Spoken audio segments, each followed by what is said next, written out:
माननीय अध्यक्ष जी, अशोक अरोड़ा द्वारा यह भी आरोप लगाया गया कि 10 साल हो गए हैं हमारी सरकार की, आपकी सरकार के अंदर एक भी सेक्टर नहीं कटा, सेक्टरों को लेकर के कि कॉलोनियां बन रही हैं।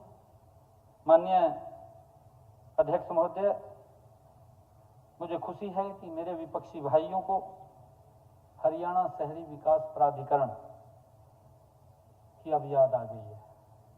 उनको तो याद ही नहीं हुआ थी, उन्होंने तो खेल बनाए रखा था इसका।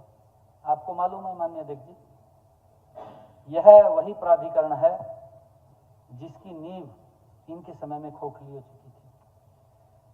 वो पैरों पर भी नहीं था, ढांचा खड़ा था माननीय अध्यक्ष जी, अंदर कुछ भी नहीं था, खाली हो चुका था। इनके समय की बात है, ये सुन नहीं रही है, चले गए उठ करके।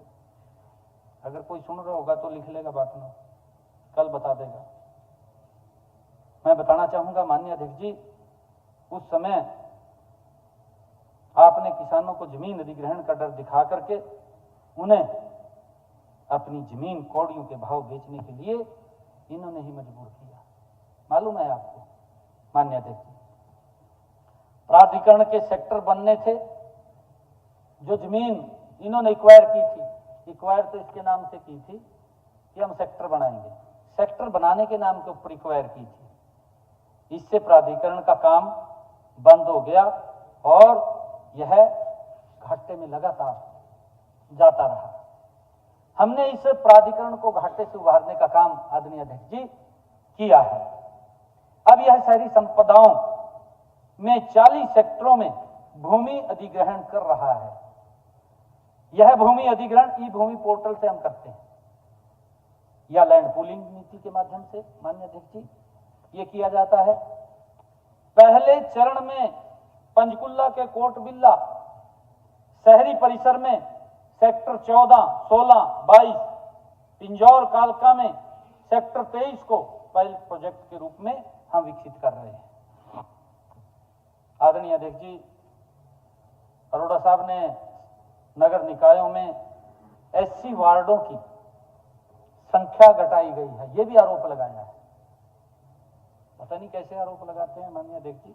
मैं बताना चाहूंगा कि नगर निगमों के चुनाव हेतु अनुसूचित जाति के लिए सीटों वार्डों का आरक्षण हरियाणा नगर निगम अधिनियम 1994 की धारा 11 और 1 में वर्णित व्यवस्था अनुसार संबंधित नगर निगम में अनुसूचित जाति की संख्या जनसंख्या के अनुपात में किया जाता है।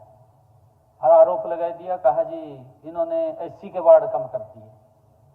ये सारा का सारा माननीय अध्यक्ष जी जिसके पैरामीटर्स बने हुए हैं, 2011 के एससी डाटा को उठा करके उससे मिलान करते हैं, मिलान करके जहां जितनी जनसंख्या होती है उस आधार के ऊपर रिजर्व करते हैं।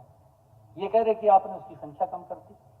अनुसूचित जाति की जनसंख्या का अनुपात निकालने के लिए नवीनतम जनसंख्या के आधार पर संबंधित नगर निगम की कुल जनसंख्या तथा उसमें अनुसूचित जाति की जनसंख्या के आंकड़े लिए जाते हैं। माननीय अध्यक्ष जी, यह व्यवस्था भारत के संविधान के अनुच्छेद 243T तथा अनुच्छेद 243P जी के प्रावधानों के अनुरूप है। माननीय अध्यक्ष जी, राज्य में सभी पालिकाओं के चुनाव इसी अनुसार अनुसूचित जाति के लिए सीटों वार्डों का आरक्षण किया गया है। अनुसूचित जाति के वार्डों के आरक्षण में कोई कमी नहीं आई है।